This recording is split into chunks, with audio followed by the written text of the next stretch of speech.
It's great to see so many people at this session and so many people at this marvelous festival overall. And it's my great honor and privilege to be here on this dais with Admiral McRaven. I have lots of questions for him, coming partly from his latest book, but he's written quite a number of books. So I think we'll focus on this one, but maybe range a bit around some of the others as well. Make Your Bed, Sea Stories, his book about heroes. I don't think I'm going to get into your first book, which I believe is about details of special ops. It was a little dry. I'll skip that one, but the others I think we'll have a good time with. And for those of you who perhaps have just encountered this in the tent and seen the title or heard about the title of this book, I think you may be wondering what a bullfrog is. And so I thought we might begin with that, because in his 37 years in the Navy, I think your highest honor was being a bullfrog, or at least one of those that you cherished most. So explain to us, what is a bullfrog and why does a bullfrog have wisdom? Well, thanks, Drew. First, let me thank Tulane and the New Orleans festival. This is just terrific, and what a great turnout, and thank you for taking the time to do this afternoon. So the term bullfrog is the title given to the longest-serving Navy SEAL on active duty, because remember, as SEALs, we are first and foremost Navy frogmen.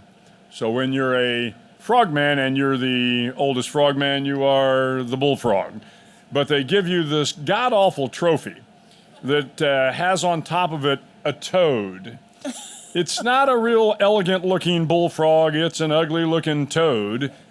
And I think the point of the trophy when you become the bullfrog is to make sure that you try to stay humble. You've just been around for a long while. That doesn't make you any better than anybody else, and here's your trophy. So, but 37 years, it was a great time in the teams, and I was honored to have the title Bullfrog. Well, the bullfrog has wisdom, and I think many of us have benefited from earlier expressions of wisdom from Admiral McRaven. I've been teaching a class on American speeches, and I always assign Make Your Bed, which is the preceding book to this one, as well as the title of Admiral McRaven's much heralded, is it 2014 speech? 2014 commencement address at the University of Texas. And I have to tell you, every morning when I walk past my bed, I think, make your bed. Admiral McRaven wants you to make your bed. So you've had a big impact on my life. But that book and this book both do something quite wonderful, which is they take stories of your experience and they unite them with sayings or wise rubrics that one can take around in one's head, like make your bed. And you just talked about how the toad on the top of your trophy was meant to make you humble. And I think one theme about leadership that comes very much to the foreground in both of these books is humility. And could you say something about humility and leadership and why that is such an important one of the principles that you endeavor to convey? Yeah, I think part of it is the great leaders that I have spent time around, and we're all shaped by the people we work with and work for, particularly those that lead us during difficult times. And the ones that I have been around, the men and women, have had an air of humility about them because they recognize a couple of things. One, that it is always an honor and a privilege to be the leader of any organization. I don't care whether you're leading a Starbucks and a bunch of baristas, or whether you're leading Tulane University or Harvard University or the University of Texas system. I mean, it's an honor to be in that position, and you need to be respectful of the people that work for you. You need to have that humility because you're going to have days that things aren't going to go well, right? You're going to have a lot of days where things aren't going to go well, and if you have a little less humility, you may find yourself in a difficult situation. One you can't get yourself out of because you came in with a little bit too much hubris and a little bit too much swagger. So a little humility goes a long way. Yeah, I told the story, when I was writing the Hero Code about a gentleman that I had dinner with one night who never spoke about himself. He always wanted to know about me. And I was actually at the dinner party with the great quarterback from the Dallas Cowboys, Roger Staubach. And this gentleman that I was sitting with throughout an hour and a half, I found out he was in the Air Force, and that was about the extent. He was there with his wife, elderly gentleman at the time.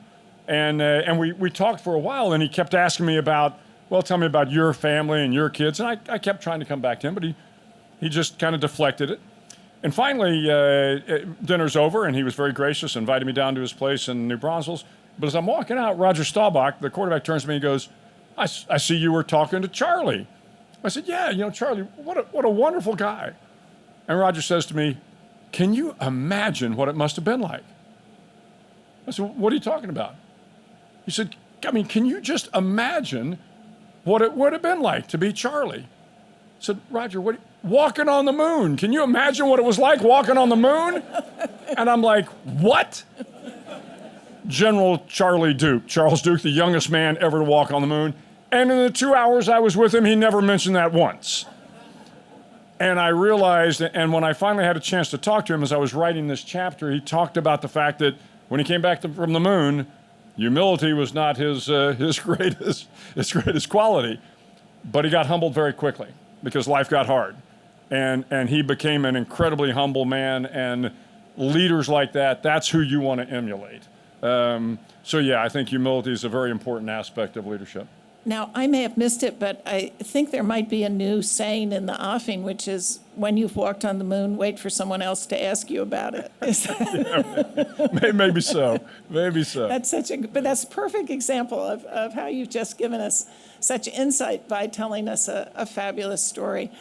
But then as I thought about some of these other rubrics, advice that you offer, another central theme, and one that I would love to hear you say more about, is character. And you underscore how much importance character has and how it has to be behind everything that a leader does. Where does character come from? Can you nurture it? Can you create it? Can you destroy it? How do you think about that as a leader and as a person who's reflected so much on leadership? Well, I think, Drew, it's all of the above. You can create it, you can create a culture, and you can destroy it as well. But it is, and frankly, in all of my books, when I'm talking about leadership, the one thing I emphasize up front is it is the cornerstone. If you are a leader, a man or a woman, without integrity, without a sense of honesty, without a sense of the great things that make us the leaders we want to aspire to be, then you're not going to be a very good leader. And sooner or later, you may change your industry. You may make billions for your shareholders, but at some point in time, if you lack character, it's going to be a house of cards and it's going to collapse on you. I mean, all you have to do is look at, there's examples every day in the papers of leaders who, again, take their industries to new heights, and then all of a sudden something horrendous happens and all of that industry kind of falls apart very quickly. So you have to begin with this sense of understanding what right and wrong is, understanding that as a leader, people are going to be watching you.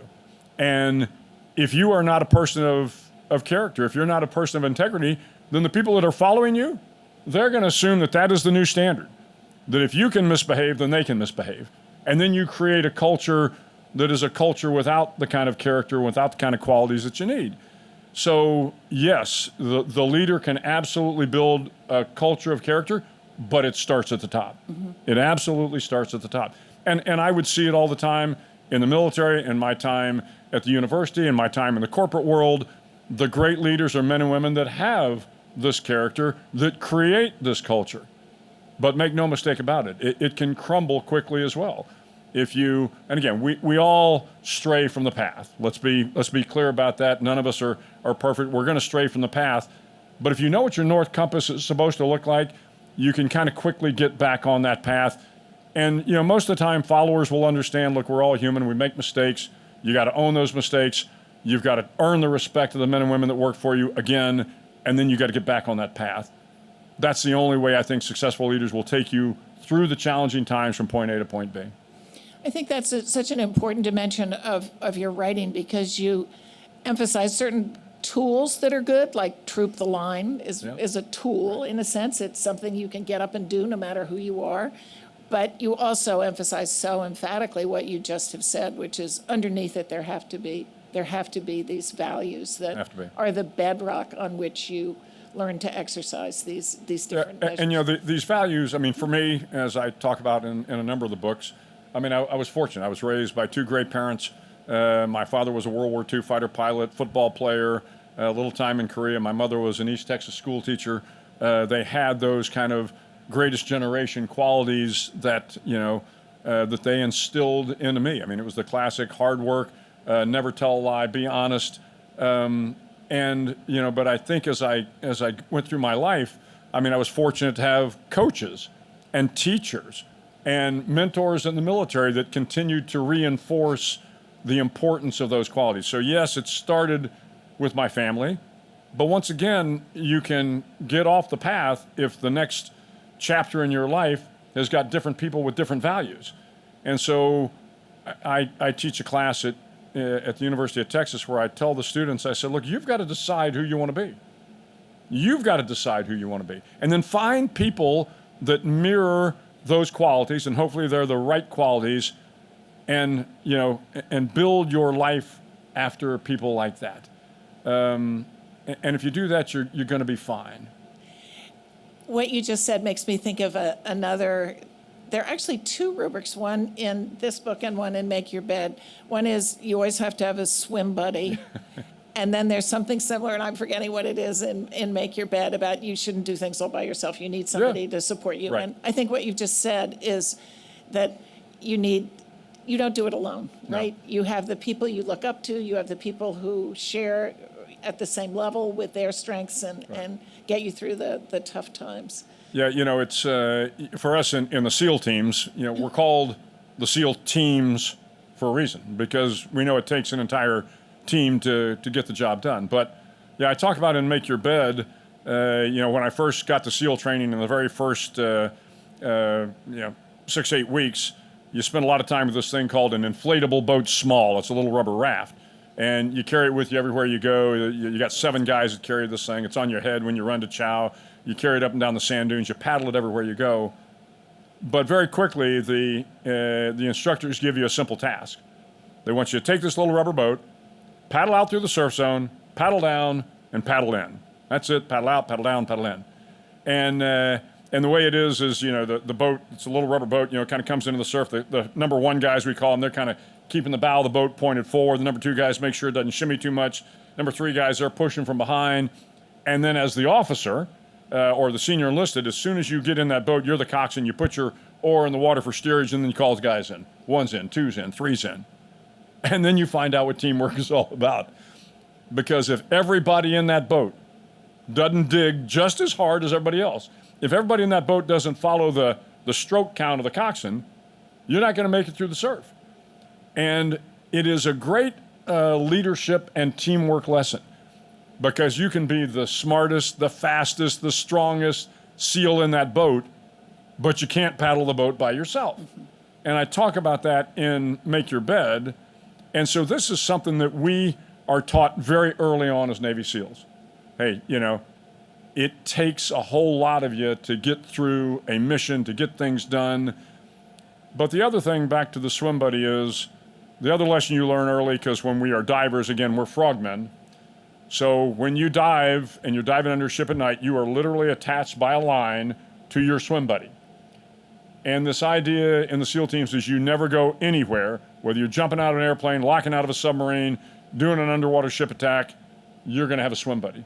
Because when you get in trouble, that person is there to help you. Well, of course, the concept of the swim buddy will take you through life. I mean, my swim buddy is sitting right here. My wife and I have been married for 45 years. She has pulled me out of more difficult times than anybody else. But in my time in combat, I always had a master chief or a command sergeant major that was the guy that said, hey, when things went wrong, he'd pick me up, dust me off. You're going to be okay, keep moving.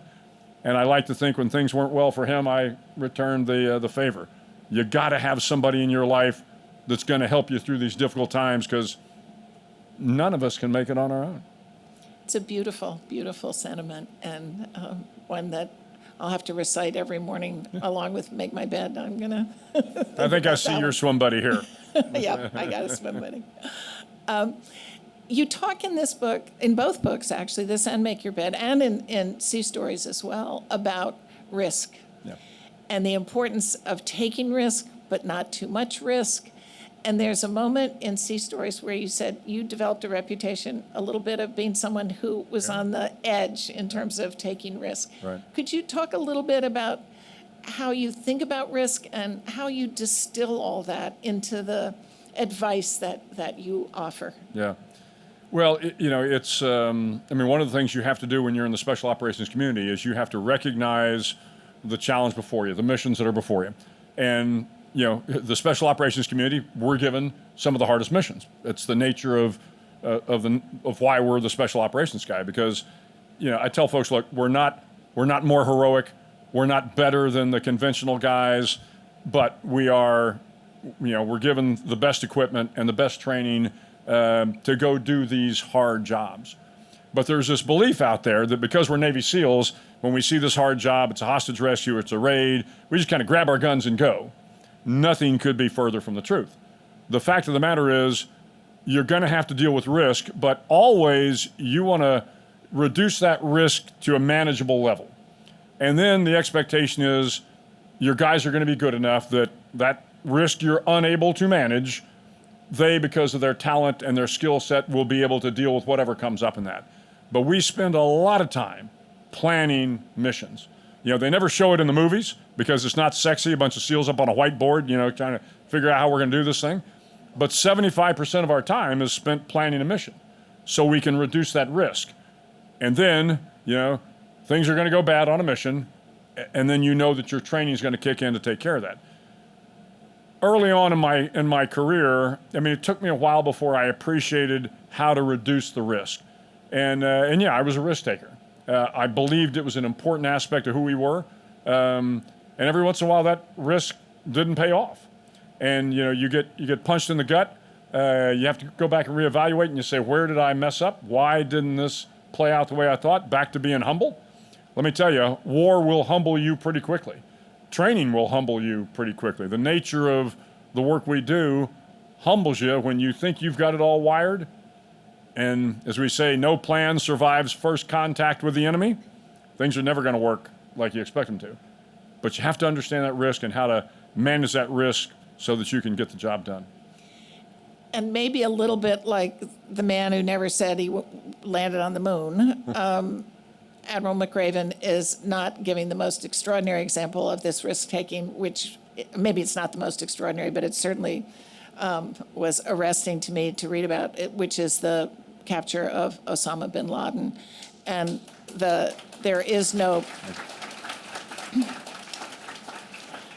mission goes the way you expect it to. So you were completely prepared when the helicopter dived and was disabled. And just say a little bit about that whole experience and how you think about it, just looking back, however many years it now is.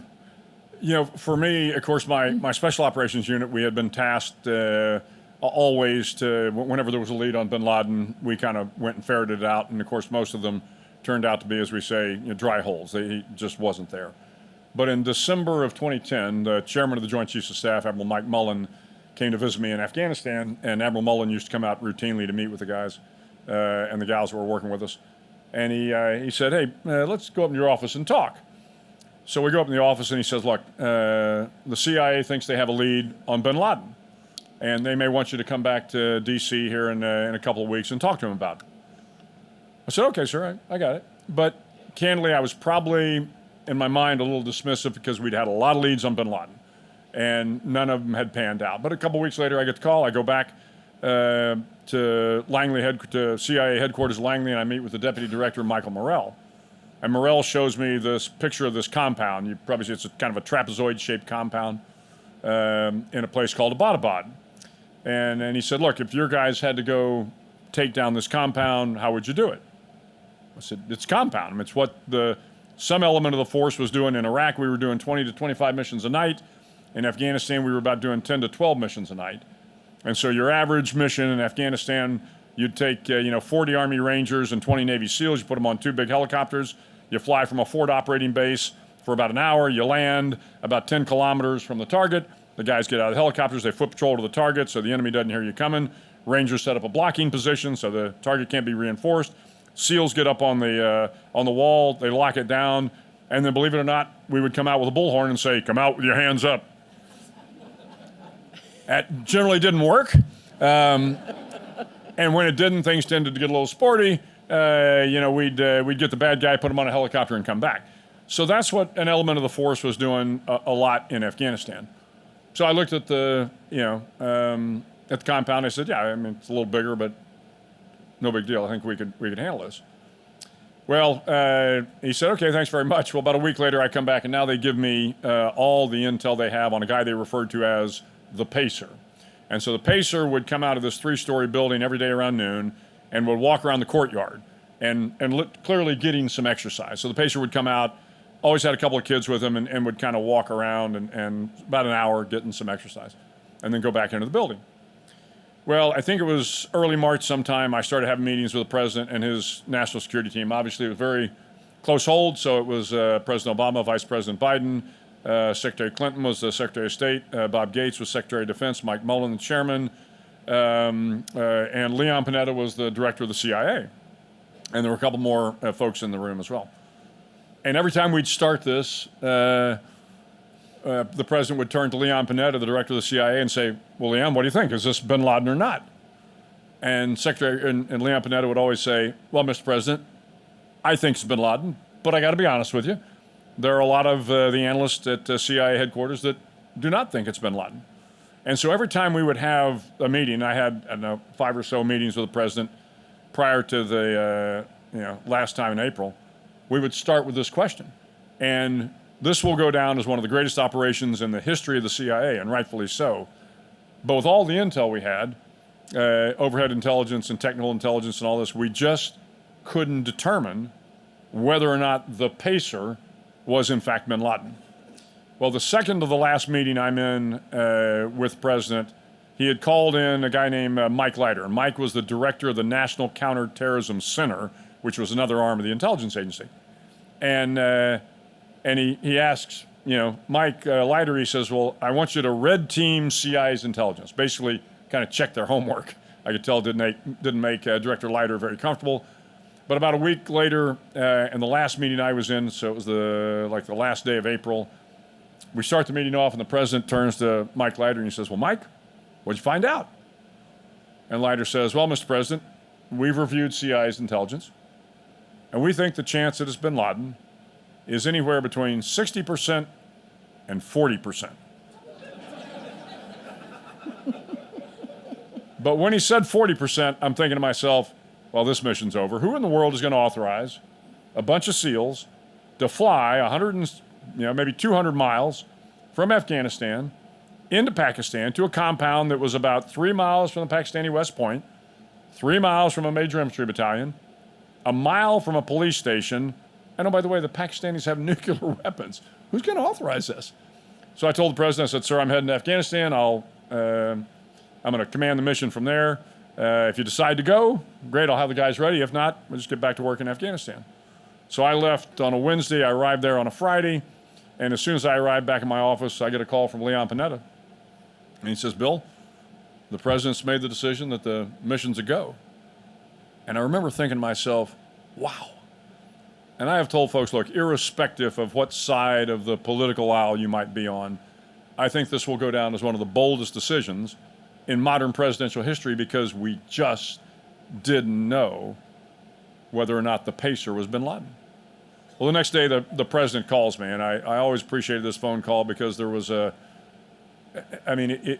sense of humanity and concern from President Obama for my guys and the helicopter pilots that were going in was so sincere and so real. I mean, it really did touch me. But he says to me, he says, well, Bill, what do you think? And I said, well, Mr. President, if bin Laden's there, the guys will get him. If not, we'll kind of get on the helicopter and come back home. The problem with the second scenario that I had told the president was if the SEALs get on the ground and somebody comes out with a gun, it's not going to go too well for that guy. A lot of guys in Pakistan and Afghanistan, they carry guns. And as they're sweeping through the compound and somebody else comes out with a gun, not going to go well for them either. And as they're going from the first floor to the second floor to the third floor, and engaging targets. And we get to the third floor, and the guy we thought was Osama bin Laden turns out to be nothing but a tall Pakistani. This is going to be a disaster of epic proportions. I didn't tell the president that on the phone, but he understood that. He understood that. Well, I rolled the mission 24 hours. We launched the next day. It took about 90 minutes to get there. After they're there, to your point, helicopter comes in, and we had rehearsed the whole mission. CIA had built us a mock-up, but we'd had to pull it together pretty quickly. In the mock-up, the walls, which were 12 and 18 feet high and 4 feet thick, the mock-up, it was just chain link fence. So as we found out later, when the helicopter came in for the mock-up, the down blast from the helicopter went right through the chain link fence. But when we came in for the real mission, the down blast from the helicopter hit this 18-foot high wall and created a vortex, basically a vacuum over the top of the helicopter. It lost lift and careened into the animal pen. And you've probably seen that iconic photo from Pete Souza where, they look a little concerned. The good news is we had plan A, plan B, plan C, and plan D, and I knew right away the guys were they were not happy campers that their helicopter had gone down. They got banged up a little bit, but immediately they began to kind of execute plan B. About 15 minutes into the mission, I get the call from the ground force commander for God and country, Geronimo, and Geronimo was the code word for bin Laden. We were on target about 48 minutes. We had to actually refuel on the way back. That was probably the longest 19 minutes in my life because we had the remains. The boys were all safe. The Pakistanis are starting to figure out something's going on. They've launched a couple of aircraft to come get us. And, I just want to get this refueling done. And finally, we get everybody back across the border and safe. So it was a good night. What a story.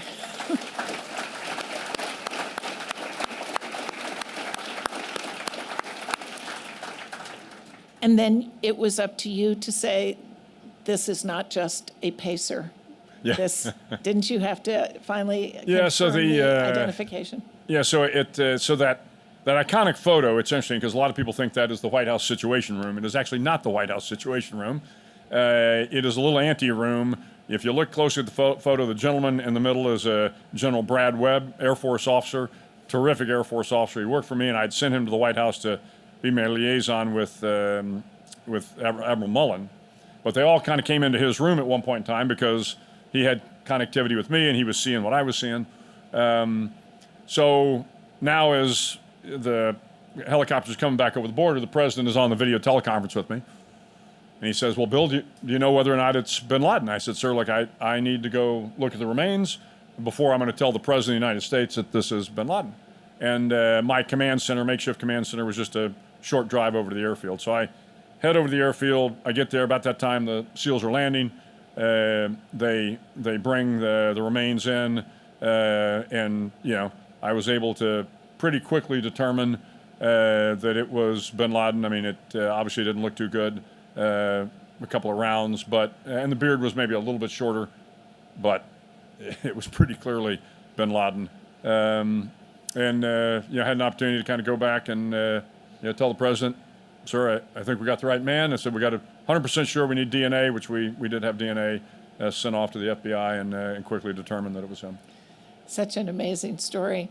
Let me shift just a little bit with one of your mottos or rubrics, which is when you command, which I think is great, and I'd love to hear you talk about it a little bit. But I also am curious about your service as a university president, and when you made the transition from the military to being the president of the university, or chancellor of the University of Texas system, did you find that different leadership principles were in place or different versions of them? And I just think about when you command. I just love the notion of having to been able to think, as Harvard president, I command. It wasn't kind of how it worked at Harvard anyway, but maybe you had different. Yeah. So the story in The Wisdom of the Bullfrog, when in command, actually goes back to when I was a freshman in the ROTC program at the University of Texas, at the Navy ROTC program, and we, the very first semester you're going to learn about naval history.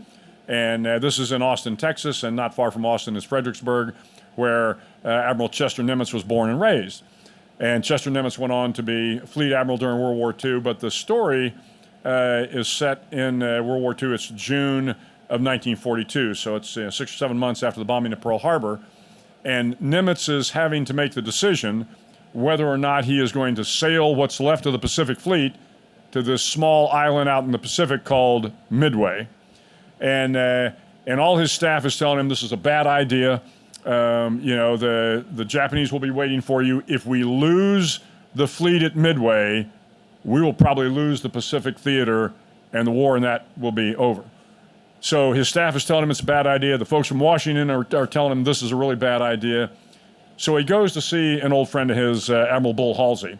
And Halsey was this kind of crusty, rough old admiral who had come down with shingles. So actually Halsey was in the hospital there in Pearl Harbor. So as he goes to see Halsey, he tells Halsey about this dilemma of his, Everybody's telling him he shouldn't sail the fleet to Midway, and, what does he think? And as Halsey's lying in bed, as legend says it, Halsey turns to him and says, "Well, Admiral, you used to always tell me, when in command, command. When in command, you got to make the hard decisions. That's your job as the leader." But the rest of the story on this, so fast forward from my time as a freshman, almost 50 years. Now I'm a 4-star admiral. I'm the commander of U.S. Special Operations Command in Tampa, Florida. And it had historically been an Army command.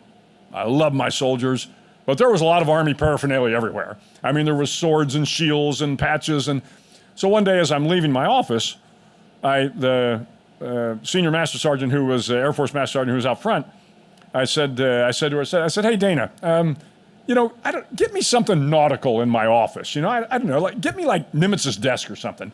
And I went away for 3 weeks. I had a training evolution I was going on. So I come back after about 3 weeks. I walk into my office and everything's been kind of redecorated. I'm like, what the hell is this?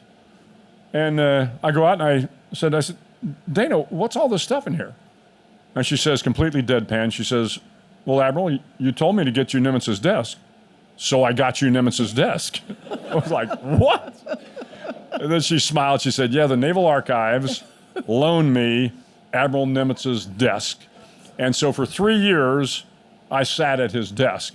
And every time I had a hard decision to make, I thought about the man that sat at that desk. And of course, I realized that, hey, this is the nature of the job. When in command, you have to command. When I was the chancellor of the University of Texas, I was often asked this question. Well, when you were in the military, you just told people what to do and they did it. And I said, well, then you never spent a day in the military. Because, the military is like any organization. You've got great young men and women. You have to inspire them. You have to lead them. You have to manage them. Every once in a while, you got to kick them in the fourth point of contact, but you've got to lead them. And so when I became the chancellor, the first thing I had to do, of course, was to learn about higher education, because I had no background in higher ed. But it's like any other job. You go into it and you study and you learn the business of the business, whatever that business happens to be. And so I wanted to know, tell me what a chair does. Tell me what a dean does. Tell me what a provost does. How does the president work? How does the faculty senate work? How do I engage with the folks? So what is the nature of higher ed? And I also had a huge healthcare piece. But once you learn the business of the business, then it's just leadership. And you did a magnificent job at Harvard, and it's the qualities of leadership are fungible in any organization. You have to understand the business, but men and women of integrity, have humility, listen, be prepared to make the tough decisions. These are qualities that every leader in any organization, corporate, higher ed, healthcare, the military, those qualities and those talents are still going to apply no matter where you are. This seems a great moment to open it up for some questions. There are microphones here and, I see, right here. So if you have a question, please come up to the microphone to ask your question. And while you're making your way, I will just remind you, this is on sale across the street. And he has a wonderful subtitle, Leadership Made Simple, but Not Easy. And I think we need to think about the simplicity of these rubrics, which you can carry around in your head, but it's still hard work. It's still hard work. Thank It you is for hard. that. You bet. And now we have a questioner. Thanks so much to Tulane, Walter Isaacson, Ms. Landrew, and all the participants here in the city of New Orleans, because this is one of our great events beside Jazz Fest. Mardi Gras can take. The question, Admiral, was the character Maya a composite person, or was that a single individual who worked on the bin Laden case? And my other question is, excluding the draft, do you think there should be some sort of mandatory service for the youth in this country to participate more civically with the provost, that they would maybe to reduce their tuition going to school? Yeah, thanks for the question. Yeah, I interestingly enough have never seen the movie. I've never seen the movie Zero Dark 30. People ask me about that a lot, but I was still in uniform when the movie came out, and I had to go before Congress all the time to testify, and I was always asked, what'd you think of the movie Zero Dark 30? And I was able to say, I've never seen it. No, it's just kind of a badge of honor. But what I do know is the woman portrayed in the movie is, in fact, a composite. Now, make no mistake about it. There was a great, great CIA analyst who was with me from start to finish. So if it was portrayed that way in the movie, that is correct. She was with me in Afghanistan. She was with me at CIA headquarters. She was incredibly important to the whole mission. So if the movie got that part correct, that is right. But there were, of course, a whole lot of folks at the CIA headquarters who helped with the analysis and were part of the analytical team. In terms of national service, yeah, I do believe in national service. Doesn't have to be the military. I mean, I'd love to see national service or in Teach for America or something where, yeah, you could go to school and be part of a national service corps that did domestic service. So we need more doctors in, the Rio Grande Valley and in Appalachia. We need civil engineers in Flint, Michigan. We need people that can do the nation's work. And oh, by the way, yes, get their tuition, deferred or defrayed or eliminated completely by serving for a certain number of years. I mean, when you serve the nation in any capacity, you all of a sudden have this sense of citizenship that's really, really important, really valuable, and changes your perspective on a lot of things. And so I do think national service would be a good idea.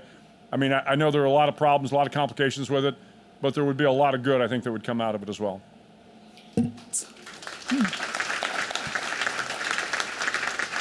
Let's go to this side. All right. Good afternoon, Admiral. My name's Commander Jeremy Braun. I work over at Tulane Naval ROTC. That's And great. we have a number of our midshipmen in attendance, as well as Air Force and Army cadets here on hand. So I want to thank you personally My pleasure. for coming out today. So we, as you mentioned in the ROTC program, we teach leadership and try to prepare these young Right. leaders for their future jobs. But one thing I've noticed that's much different for us today that maybe wasn't as much of an issue in your generation or even mine is the amount of disinformation that's out there in this environment. What advice, sir, would you have for our young leaders as to how to navigate the disinformation environment and make the right kind of decisions? Yeah, great question. First, let me thank you for doing the ROTC job. So let me get a raise of hands of the midshipmen cadets that are here today. Hey, terrific. Thanks, guys, for showing up. I'm going to segue just for a second because, I'm the biggest fan of the millennials and the Gen Z that you will ever meet. And people are surprised a little bit by that because there is this narrative out there for those of you that are in those generational groups that somehow you are these soft, entitled little snowflakes. Well, let me tell you, then you've never seen them in a firefight in Afghanistan or going to school to make a better life, for their family. You are a great generation. And anytime I've got concerns about the direction of this country, I just spend a little time in the classroom with the folks that I spend teaching with. I go out and I talk to the soldiers, sailors, airmen, Marines. I get a chance to talk to the young folks that are in the corporate business I'm in. Don't lose hope, America, because hope is sitting right in this room in the form of these great young men and women. So thanks for those of you that have signed up and for those of you that are doing great work at school. On the disinformation side, yeah, you're right.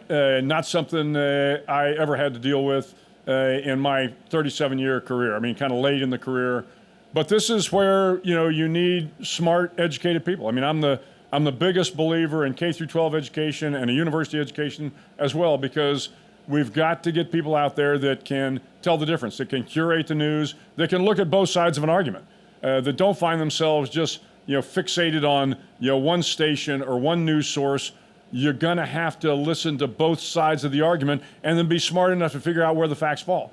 Now, part of this is I actually think that AI can be of some benefit to us when we can get an AI algorithm that says, now I'm going to go through and fact check all this. It won't be perfect, but it's probably better than your neighbor down the road telling you that she or he fact checked it and it's good to go. So I do think the good and the bad of AI in terms of the deep fakes and the things that can happen. We've got to be very cautious about that.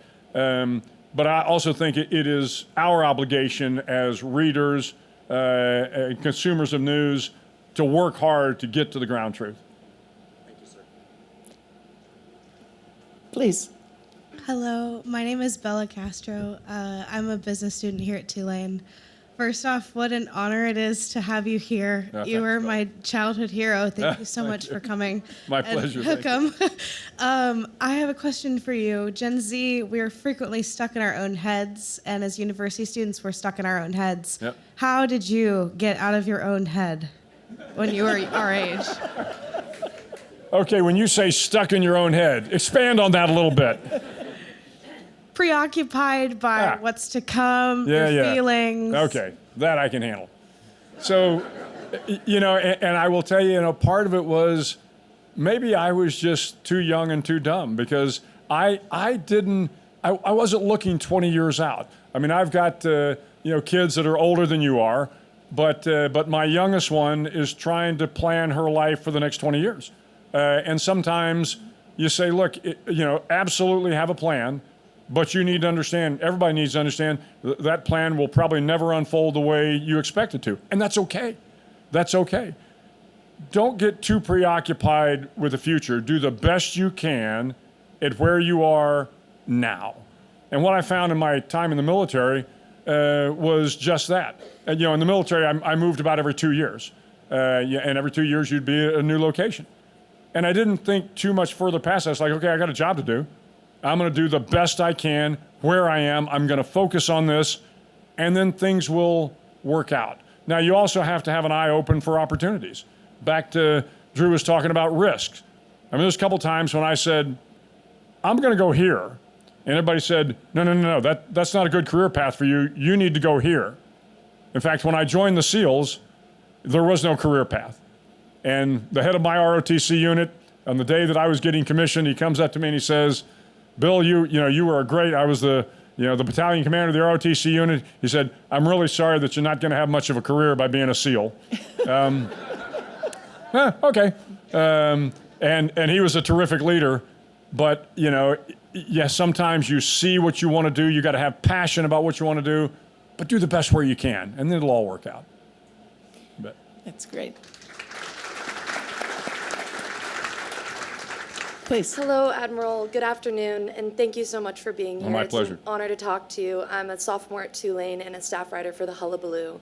You talked a lot about leadership here today and character and what it really means to be a leader, and I was wondering if you had any advice for college students like myself for how to be a leader on campus or in the classroom, and what strategies and techniques like you've gained from the military we can use in our everyday lives to be leaders. Yeah, I will tell you, take every opportunity you can to lead. And I don't care if that's leading two people on a goodwill drive. I don't care if that's leading a student organization.